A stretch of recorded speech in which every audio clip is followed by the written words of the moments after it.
नमस्कार, एक बार फिर से स्वागत है आप सभी का हमारे इस YouTube चैनल पर। रमा एकादशी की आप सभी को हार्दिक शुभकामनाएं। तो एक बार की बात है, धर्मराज युधिष्ठिर ने भगवान श्री कृष्ण से पूछा, हे माधव, कार्तिक मास के कृष्ण पक्ष की एकादशी को हम किस नाम से जानते हैं और इसकी कथा क्या है, कृपया मुझे बताइए। तो भगवान श्री कृष्ण ने युधिष्ठिर को बताया, हे राजन, कार्तिक मास के कृष्ण पक्ष में जो एकादशी आती है उसे रमा एकादशी कहा जाता है। यह परम पवित्र, कल्याणमयी और बड़े बड़े पापों का नाश करने वाली है। जो भक्त श्रद्धा से रमा एकादशी का व्रत करते हैं उन्हें भगवान विष्णु का अनंत आशीर्वाद प्राप्त होता है। तो अब बात करते हैं पौराणिक कथा के बारे में। तो पूर्व काल में एक राजा हुआ करते थे जिनका नाम था राजा मुचुकुंद, जो कि भगवान विष्णु के परम भक्त थे।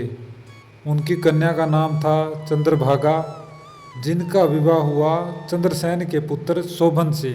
एक बार की बात है, शोभन अपनी पत्नी के साथ ससुराल आए। उस दिन दशमी थी और नगर में घोषणा हुई कि एकादशी के दिन कोई भी अन्न या जल ग्रहण नहीं करेगा।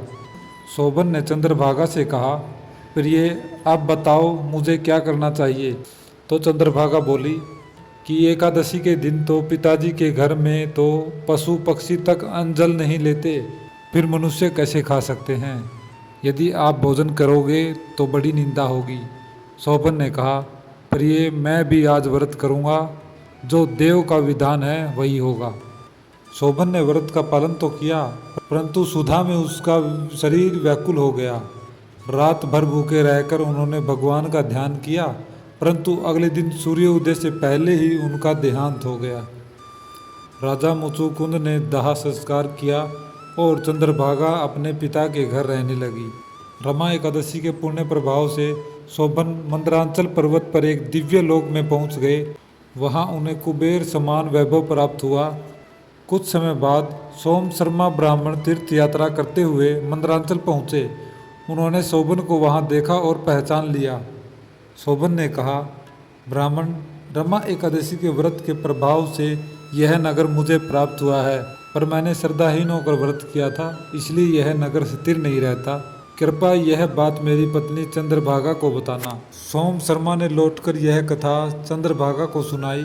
चंद्रभागा ने कहा, मैं अपने पति के पास जाना चाहती हूँ। मेरे व्रतों के पुण्य से मैं उस नगर को स्थिर बनाऊंगी।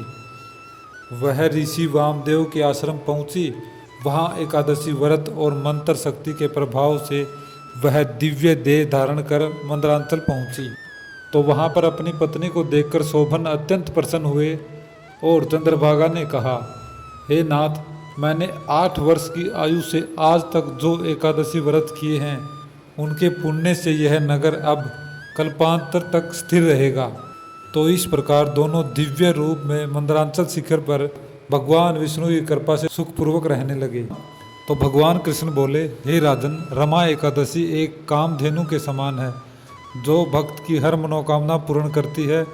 जो इसकी कथा श्रवण करता है वह पापों से मुक्त होकर वैष्णव लोक में प्राप्त होता है। जैसे सफ़ेद और काली दोनों गायों का दूध एक समान होता है, उसी प्रकार शुक्ल और कृष्ण पक्ष की दोनों एकादशियाँ समान फल देती हैं। तो आप जानते हैं व्रत विधि के बारे में। रमा एकादशी के दिन प्रातः स्नान करके भगवान विष्णु की मूर्ति को गंगा जल, तुलसी और पंचामृत से स्नान कराएं। दीप जलाए, धूप और पुष्प अर्पित करें। ओम नमो भगवते वासुदेवाय इस मंत्र का जाप करें। पूरे दिन उपवास रखें, केवल जल या फल आहार ग्रहण करें। रात्रि में भगवान विष्णु की कथा और भजन करें और द्वादशी तिथि को ब्राह्मणों को भोजन कराकर व्रत का पारण करें। तो दोस्तों, रमा एकादशी व्रत का पारण 18 अक्टूबर की सुबह 6:24 से 8:41 तक करना शुभ रहेगा। इस रमा एकादशी पर भगवान विष्णु और माता लक्ष्मी की कृपा आप सभी पर बनी रहे। आपका जीवन सुख, शांति और समृद्धि से भर जाए। अगर आपको यह कथा और जानकारी पसंद आई हो तो वीडियो को लाइक करें, चैनल को सब्सक्राइब करें और बेल आइकन दबाइए, ताकि अगली एकादशी कथा, पंचांग और शुभ मुहूर्त की जानकारी आप तक सबसे पहले पहुँचे। जय श्री हरि।